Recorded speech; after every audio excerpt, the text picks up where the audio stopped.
नमस्कार, मैं रचना Sharma चढ़ीगढ़ time TV देख रहे हैं सभी दर्शकों का स्वागत करती हूं। आप देख रहे हैं हरियाणा के समाचार। समाचारों की शुरुआत से पहले एक नजर आज की मुख्य सुर्खियों पर।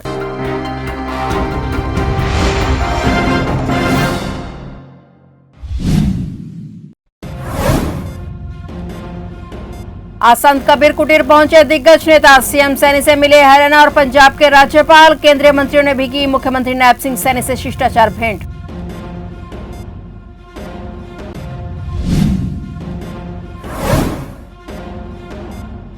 खाकी का बड़ा मान। हरियाणा पुलिस के 11 वीरों को राष्ट्रीय सम्मान मिलेगा। राष्ट्रपति पुलिस पदक और सराहनीय सेवा के लिए हुआ चयन।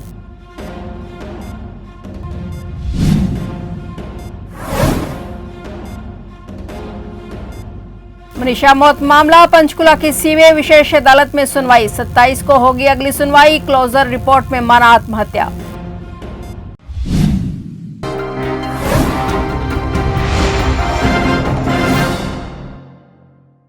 और अब समाचार विस्तार से। हरियाणा के राज्यपाल प्रोफेसर सिम कुमार घोष और पंजाब के राज्यपाल गुलाब चंद कटारिया ने संत कबीर कुटीर में हरियाणा के मुख्यमंत्री नैब सिंह सैनी से शिष्टाचार भेंट की। इस दौरान केंद्रीय कृषि एवं किसान कल्याण मंत्री शिवराज सिंह चौहान और केंद्रीय शिक्षा एवं खाद्य मंत्री प्रहलाद जोशी ने भी संत कबीर कुटीर में मुख्यमंत्री नैब सिंह सैनी से मुलाकात की। मुख्यमंत्री नैब सैनी ने दोनों राज्यपालों और केंद्रीय मंत्रियों का स्वागत किया। मुलाकात के दौरान हरियाणा के विकास से जुड़े विभिन्न महत्वपूर्ण विषयों पर सौहार्दपूर्ण माहौल में विचार विमर्श हुआ। हरियाणा सरकार जनहित और प्रदेश के समस्त विकास को सर्वोच्च प्राथमिकता देते हुए केंद्र सरकार के सहयोग से नई योजनाओं और परियोजनाओं को प्रभावी ढंग से आगे बढ़ा रही है। इस मुलाकात में मुख्यमंत्री नैब सिंह सैनी ने सभी अतिथियों को शॉल ओढ़ाकर और स्मृति चिन्ह देकर सम्मानित किया।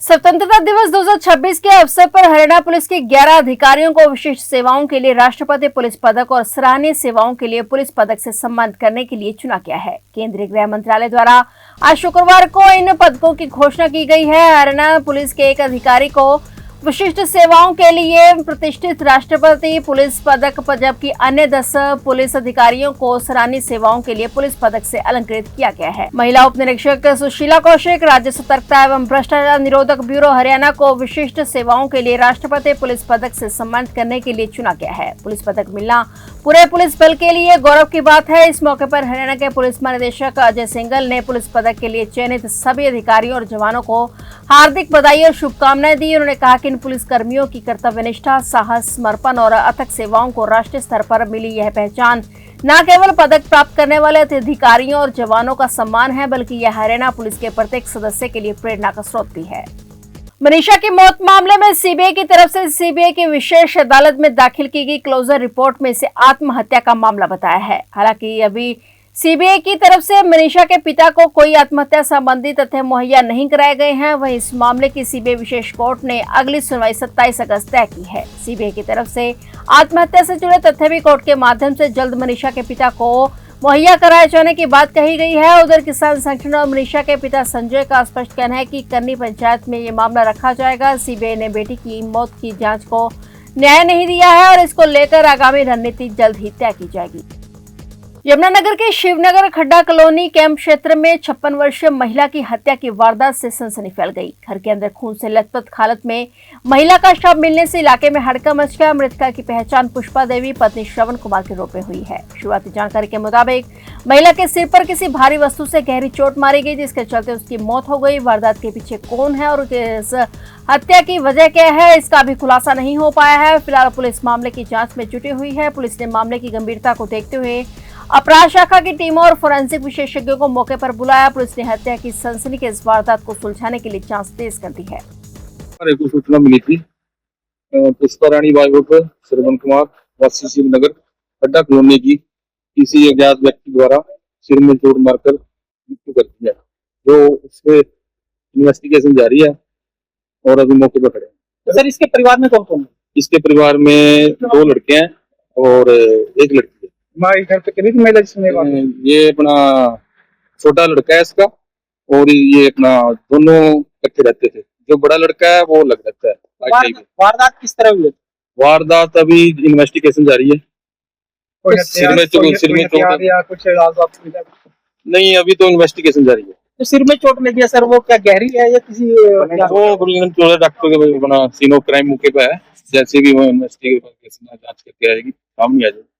सर बेटे को पता किसने चलाया? ये अपने ड्यूटी खत्म करके आया था और ये लगा हुआ है अपना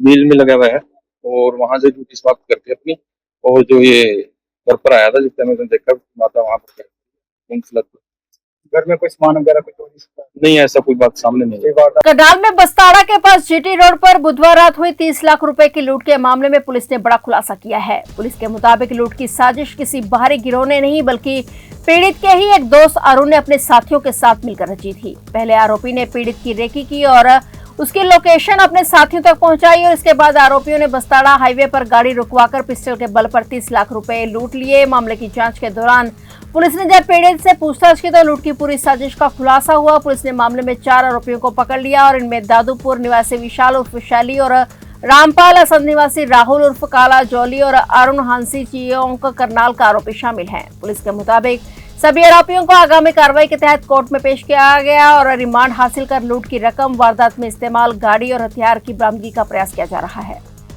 कल हमें सूचना मिली थी कि एक 30 लाख की लूट हो गई है बस्ताड़ा रोड पे, तो हम उस सूचना पे वहां पर पहुंचे। तो हमने पूछताछ के लिए जिन लड़कों के साथ लूट हुई थी उनमें से एक लड़के से पूछताछ करी, जिसने बताया कि उसकी पूछताछ से पता लगा कि भाई मैंने ही ये साजिश रची थी। उसने 4 लड़कों को अपने दोस्तों को बोल के भाई 30 लाख मेरे पास गाड़ी में मेरे दोस्त की यार तो लूट कर लिए, तो उसने अपनी लोकेशन डाली, साथ के साथ चलता रहा, बताता रहा उसको हम यहाँ पहुंच गए।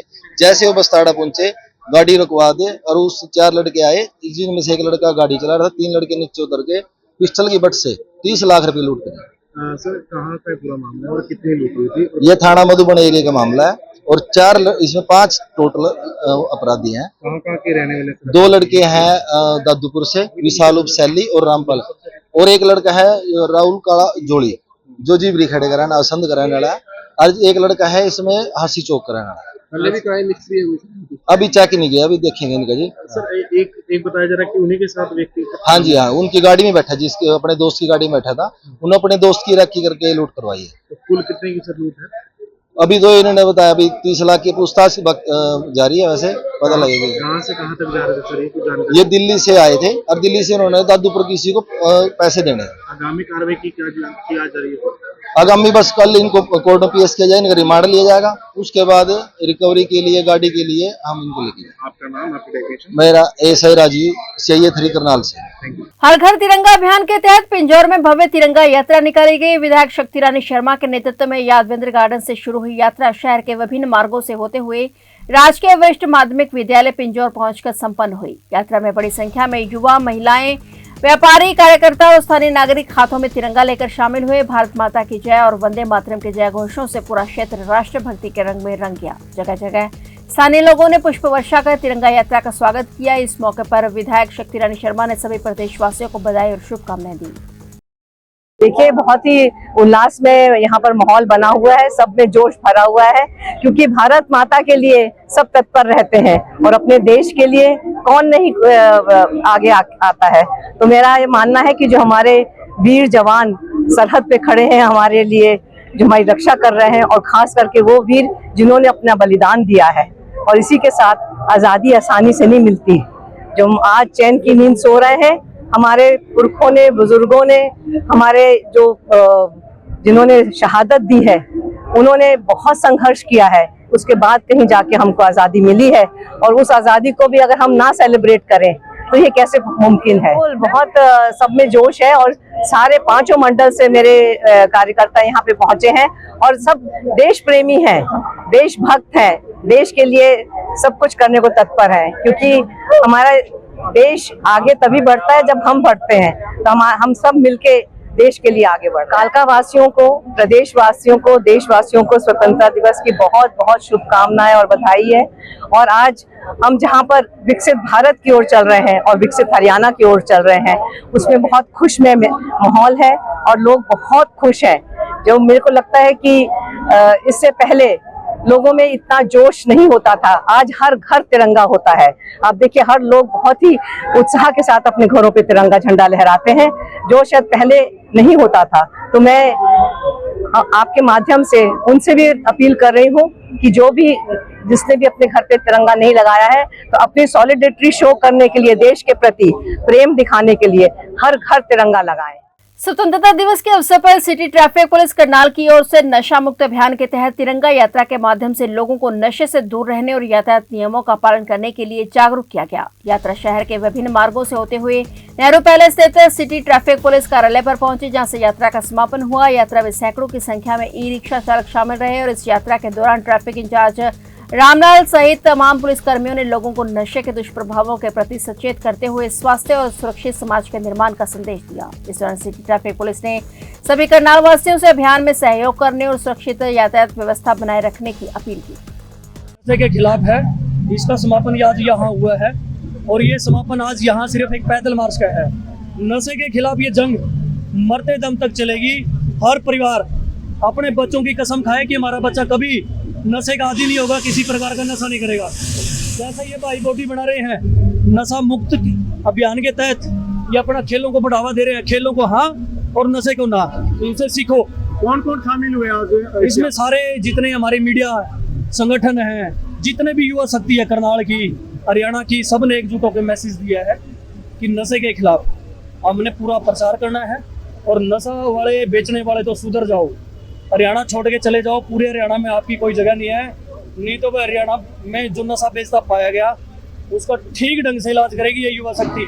कहते हैं शिक्षक सिर्फ पढ़ाता नहीं बल्कि बच्चों के भविष्य की नींव रखता है, लेकिन जब वही शिक्षक जिसके हाथों में बच्चों को सुरक्षित रखने और सही राह दिखाने की जिम्मेदारी हो, उसी पर छात्राओं के साथ गलत व्यवहार के आरोप लग जाएं, तो सवाल सिर्फ एक शिक्षक पर नहीं बल्कि पूरे शिक्षा तंत्र पर खड़े होते हैं। यमुनानगर में 2 छात्राओं की शिकायत ने ऐसा ही गंभीर सवाल खड़ा कर दिया है। 2 छात्राओं ने एक निजी स्कूल के शिक्षक और स्कूल प्रबंधन के खिलाफ जिला शिक्षा अधिकारी को शिकायत दी है। छात्राओं ने शिक्षक पर कथित तौर पर गलत व्यवहार और छेड़छाड़ के आरोप लगाए हैं। शिकायत के मुताबिक छात्राओं ने स्कूल प्रबंधन को भी मामले की जानकारी दी, लेकिन उन्हें संतोषजनक कार्रवाई नहीं मिली। शिकायत मिलते ही जिला शिक्षा अधिकारी प्रेमलता ने मामले पर संज्ञान लिया और खंड शिक्षा अधिकारी को जांच के आदेश दिए हैं। अब जांच में सामने आए तथ्यों से ही स्पष्ट होगा कि आरोप कितने सही हैं। फिलहाल आरोपों की पुष्टि जांच के बाद ही होगी, लेकिन इस मामले ने एक बड़ा सवाल जरूर खड़ा कर दिया है कि बच्चों की सुरक्षा और भरोसे की जिम्मेदारी आखिर कौन निभाएगा।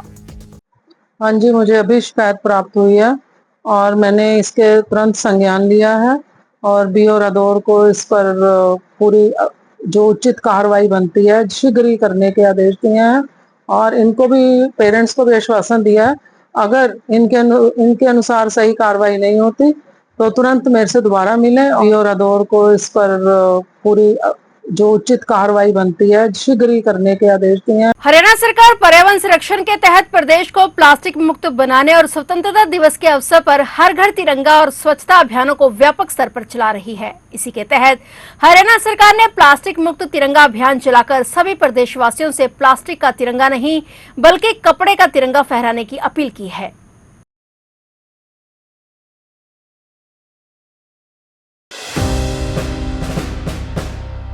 हैप्पी इंडिपेंडेंस डे दादी। आजादी का दिन तुम्हें भी मुबारक हो मेरी लाडो। ले देख, तेरे लिए चूड़ियां लेकर आई हूँ।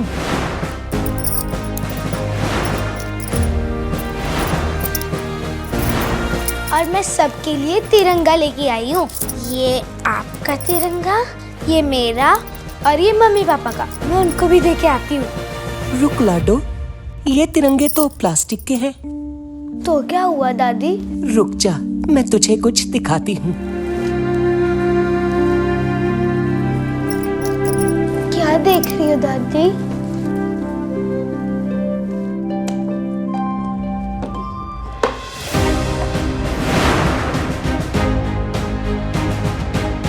ये तिरंगा तेरे दादाजी का है। दादाजी का तिरंगा? हाँ बेटा, तेरे दादाजी को स्वतंत्रता दिवस मनाने का बड़ा ही चाव था जितना कि आज तुझे है। और जानती हो, ये तिरंगा तेरे दादाजी ने अपने हाथों से सिला था और हर साल इस तिरंगे को बड़े गर्व और सम्मान के साथ फहराते थे। दादी, आपने इसे इतने सालों से संभाल के रखा है। ये सिर्फ 3 रंगों से बना झंडा नहीं है, ये हमारे भारतवासियों की आन बान और शान है और इसे हम बिखरने नहीं देते, इसे सहेजते हैं, संजो कर रखते हैं। सोचो लाडो, जिस तिरंगे को हम इतने सम्मान से फहराते हैं और एक दिन बाद उसे इधर उधर बिखरता देखते हैं, तो क्या तुम्हें अच्छा लगता है? नहीं दादी। इसीलिए तो तिरंगा कीमती है, इसे बिखेरने के लिए नहीं, इसे संजो कर अपनाना चाहिए।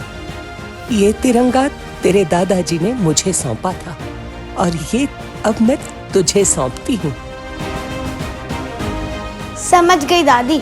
अब से हम ये प्लास्टिक का तिरंगा नहीं, अपने घर पर ये कपड़े का झंडा फहराएंगे और इसे हमेशा संजो कर रखेंगे। सभी हरियाणा वासियों को नमस्कार। इस स्वतंत्रता दिवस पर हम एक संकल्प लें कि सिर्फ हम तिरंगा ही ना लहराएं, एक संकल्प भी लें कि हम स्वच्छता अपनाएंगे और तिरंगे का मान बढ़ाएंगे। बहुत बहुत धन्यवाद। तो आप देख रहे थे हरियाणा के समाचार, और नए समाचारों के साथ फिर से हाजिर होंगे। तब तक के लिए देखते रहिए चढ़ती कला टाइम टीवी और मुझे दीजिए इजाजत। धन्यवाद।